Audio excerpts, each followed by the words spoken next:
The little wave. We are each mesmerized by our ability to create our little wave that strives to reach out from the vast, limitless ocean. This is a story of that striving.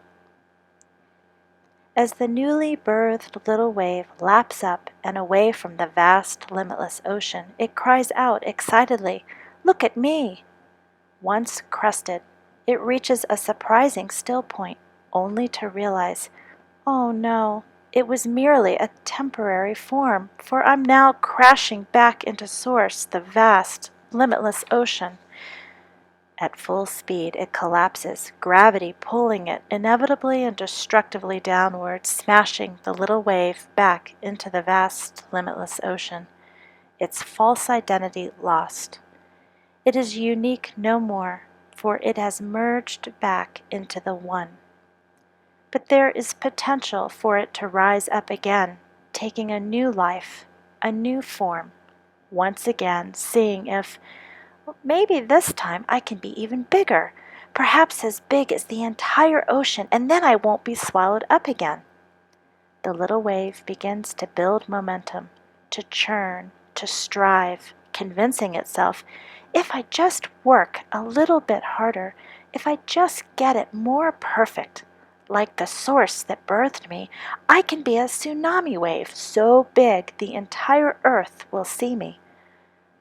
You'll notice, dear reader, that the little wave was driven to be seen, to be recognized, for others to witness it, to create outside the source, or so it believed, and to be bold, brash, and fast. Then the convincing thought came, I can do these things so quickly that Source won't even take notice.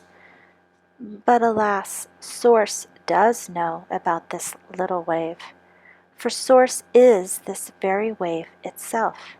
For all things are within the vast, limitless ocean, which loves this little wave so very much, for it is dear and near to the ocean.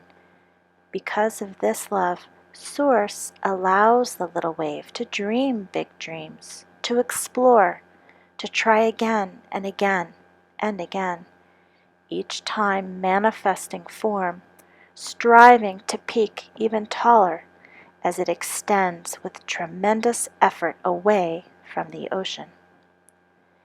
And so, reaching a 10-foot peak, the little wave tries in vain to touch the sky, only to fall rapidly downward, crashing back into the vast, limitless ocean, its source. I'll do it again, this time even bigger, the little wave exclaims with renewed fervor while manifesting a waveform with a white foamy top. The little wave uses tremendous effort to build up critical mass and stretches with great strain upward. Come on, just a little further, I know I can touch the sky. It has even broken a personal best, 20 feet high at its crest. But the familiar still point comes where the little wave has reached its peak, and then that dreaded recognition.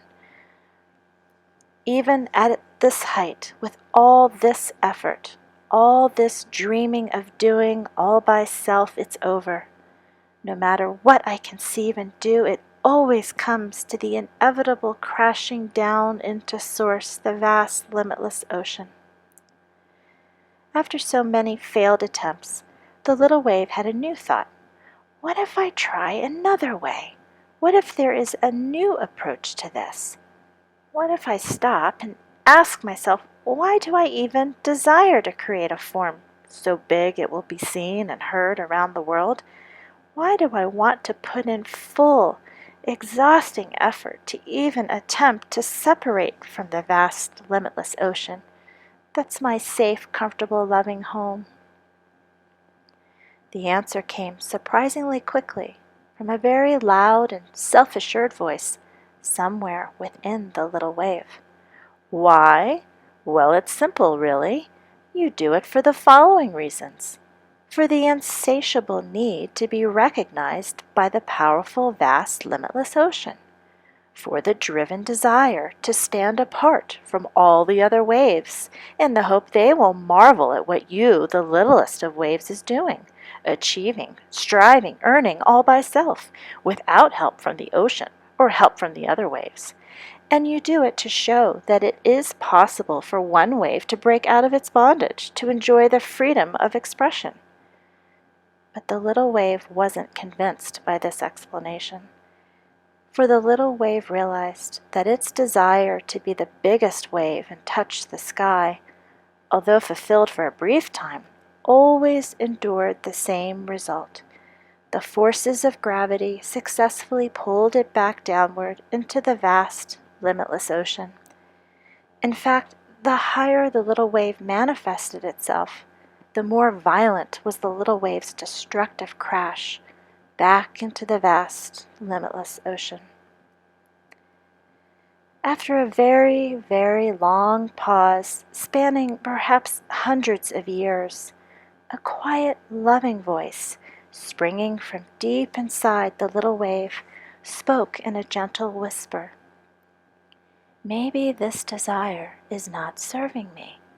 Maybe the idea of touching the sky, sucking up the entire ocean to bring all the resources to realize my dream is not possible. Maybe this impossibility is forcing me to reconsider the intent of my dream that will always inevitably fail. Maybe I need to stop a little while and try something else. Maybe I need to turn my external efforts of being seen, recognized, and independent from Source inward and put the extreme effort of doing into merely asking myself, why this desire? The little wave began the process of asking itself these questions. Where does the desire to make a huge wave that is seen by all come from? What is the source of this need to be free? The little wave took several more millennia to ponder these questions. When an answer didn't immediately come, the little wave tried different ways to find the answer. Now the effort and the striving was no longer about becoming the biggest wave and touching the sky, for this seemed fruitless to the little wave. Now all the little wave's efforts were in finding the answer to the persistent question, why? The little wave began searching everywhere, asking everyone, do you know why I wanted to become such a big wave? No answer. The little wave even went out across the vast, limitless ocean to meet with what it heard was the current tallest wave. The little wave earnestly believed, if I move very fast with full effort, I can reach this tall wave before it inevitably breaks, and I can ask the tallest wave my question. The little wave felt oddly fulfilled by this new quest. With full momentum and a drive that was unstoppable, the little wave was fully convinced that it was going to do it. It was going to reach far distances to meet with this wise, huge wave who had accomplished more height than the little wave. The answer must be with this wave. After much time, the little wave successfully reached the massive wave. It hovered at its base, admiring this 33-foot tower of water. Wow, you are doing it! The little wave encouraged. Just a little further to go, then maybe you can reach the sky. The little wave felt happy by this bigger wave's accomplishment.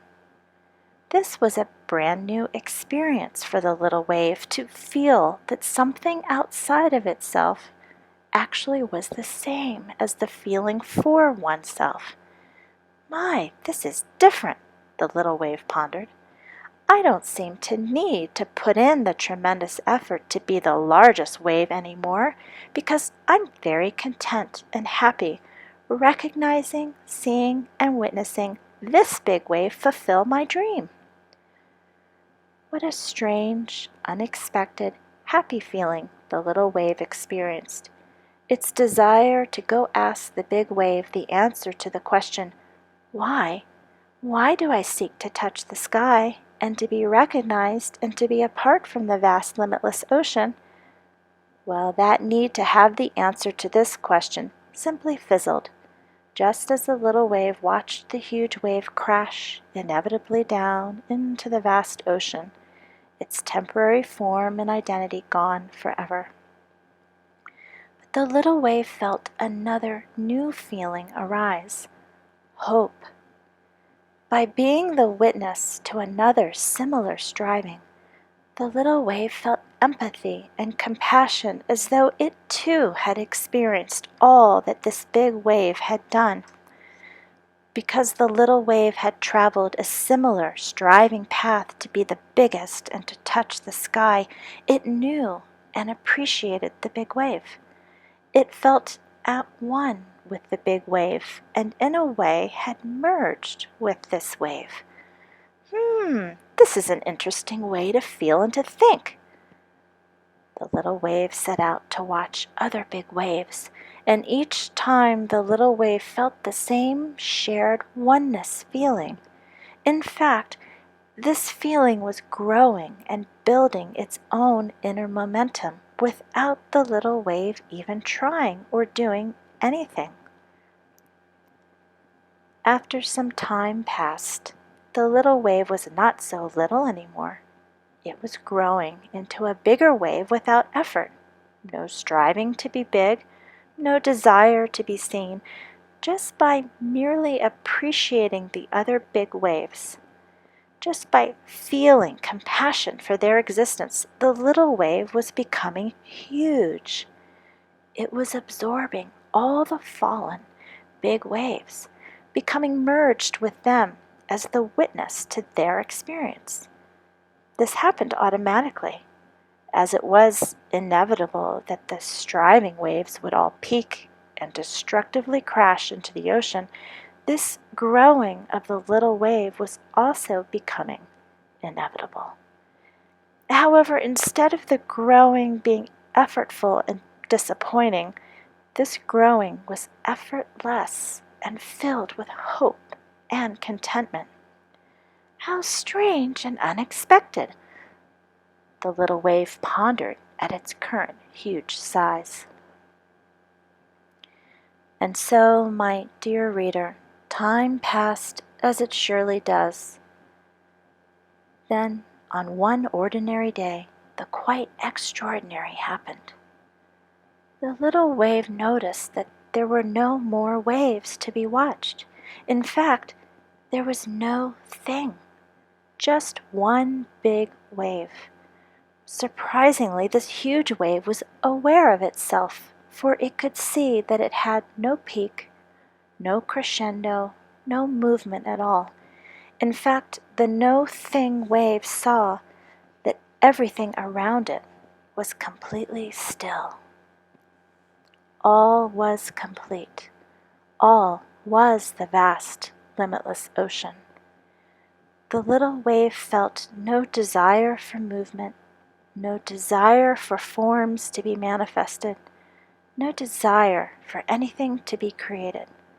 All was still and perfectly content. The little wave looked up to the big blue sky. There was no longer the aching desire to touch it.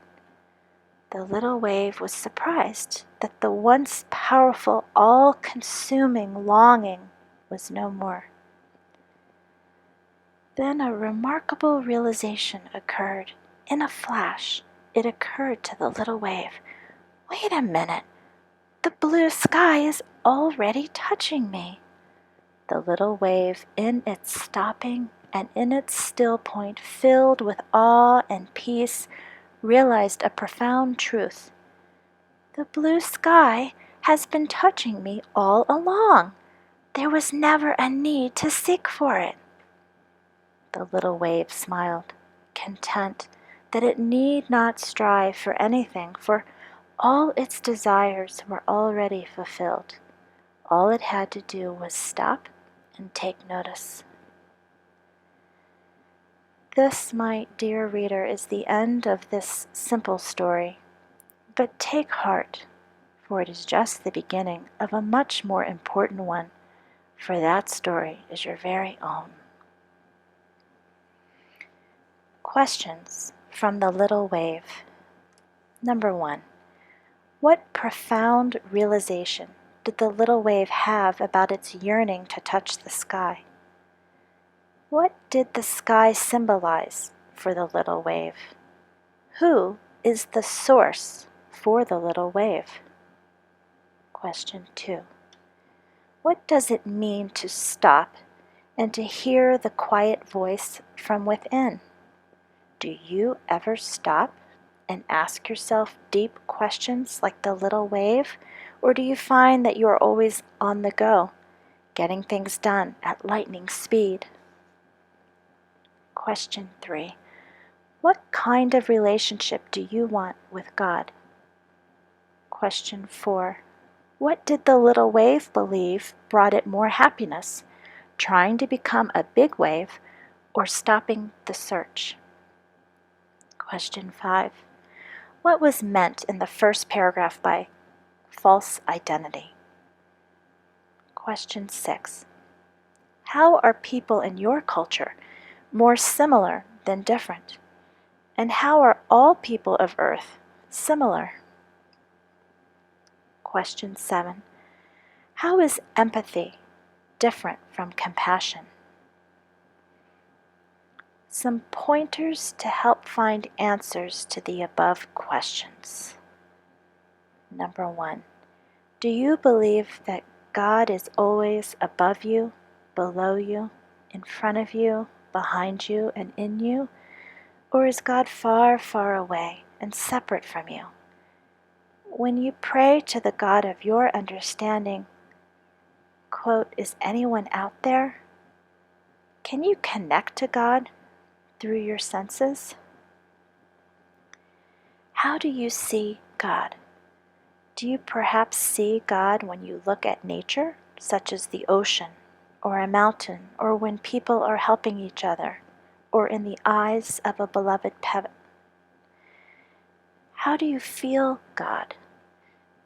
Do you perhaps feel God as a sensation of warmth in your chest when you see a family member? How do you hear God? How do I access inner stillness? Does meditation work? What is the voice of the conscience? How do you touch God? When you are helping other people or animals, is it possible God is looking back at you through their eyes? Number 2. Is there such a thing as inner stillness? What will happen when I get there? Will it be boring? Isn't it more exciting to go, go, go? Does meditation and prayer work? Number 3. Do you need to strive hard to be perfect for a personal relationship with God, or are you already good enough as God's child? Number 4. Which do you think brings more happiness, helping and serving other people, or making sure you achieve and get ahead? What does God want for you? Number 5. Have you ever asked yourself, who am I? What answer did you hear from that quiet little voice inside? It could have said, quote, there is the one you see yourself as, the one others see you as, and the one you truly are, end quote. What does that statement mean for you? Number 6. In oneness, everything is connected. Is it possible that humans have something in common with plants, animals, minerals, and rocks? Is it possible that all organic matter is one? Number 7. How are you compassionate towards yourself and towards others.